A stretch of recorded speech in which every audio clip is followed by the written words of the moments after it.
Sampurasun para mitra, kalintang bingahna tiasa tepang deui dina acara Pani Ismana di kanal YouTube YKB Bahasa Sunda. Sate acan urang ngabandungan panglenyepan dinten ieu, mangga urang nenedah nyuhunkeun pingpinan Roh Suci. Nun ama nu linggih di sawarga, abdi sadaya nyuhunkeun pingpinan Roh Suci kangge nuyun abdi sadaya dina ngalenyepan pangandika Gusti. Berkahan abdi sadaya supados tiasa ngaregepkeun sareng ngalarapkeunana dina kahirupan sadidinten. Paneda ieu disuhunkeun di lebet asmaning Gusti Yesus Kristus. Hatur nuhun Gusti. Amin. Para mitra, renyepaneun urang dinten ieu dicutat tina buku renungan wasiat anu dijudulan Bagja Teu Nyamunikeun Dosa. Dumasar kitab Jabur pasal 32. Sareng nu janten puseur panglenyepan urang nyaeta ayat nu kahiji anu ungelna kieu.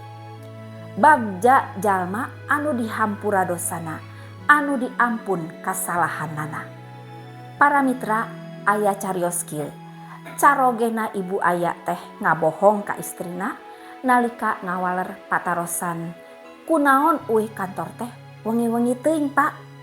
Saur emutanana, upami anjeunna ngawaler sacerewelena tinangtos matak piributeun. Mangka mending ngabohong wae, asana teh langkung aman upami ngabohong, moal aya piributeun. Nanging tisaprak ngabohong teh geuning anjeunna ngaraos tugeunah manah.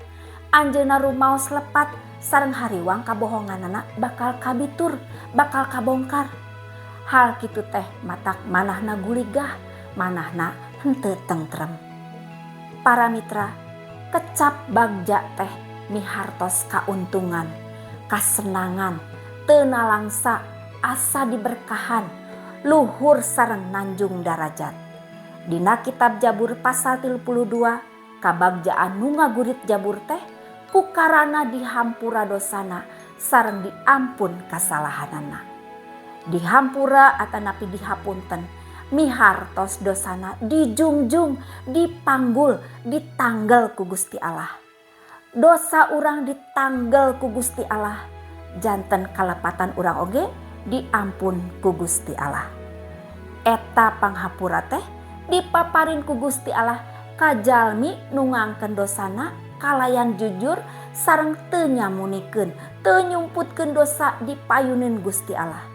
Ngangken kalepatan kalayan jujur, matak manah teh janten tenang, matak regreg.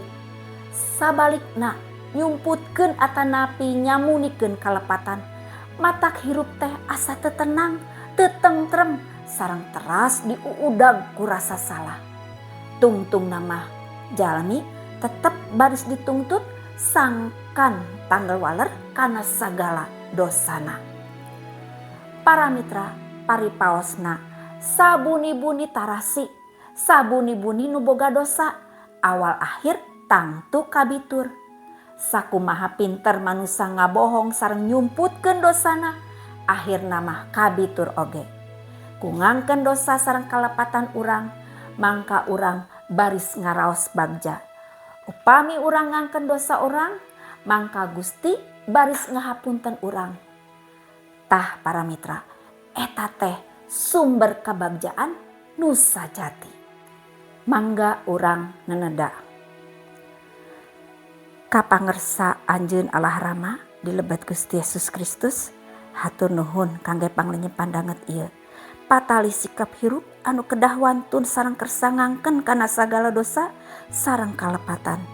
Gusti anu sakitu mikanya tur baris ngahapunten upami abdi sadaya kersa ngangkeun dosa. Nyuhunkeun Roh Suci teu boleh ngauban abdi sadayana dina ngalakonan hirup sadinten. Hatur nuhun Gusti, paneda sareng pangdoa ieu disambat sareng disuhunkeun di lebet asmaning Gusti Yesus Kristus. Amin. Para mitra, rupina sakitu anu kapihatur panglenyepan dinten ieu. Pamugi tiasa janten berkah kanggo urang sadayana. Ulah hilap subscribe, like sareng bagikeun kanu sanes. Margi ku cara kitu, para mitra tos ilubiung dina ngamasurkeun Injil kasalamatan sasarengan YKB. Gusti Yesus ngaberkahan. Cag heula.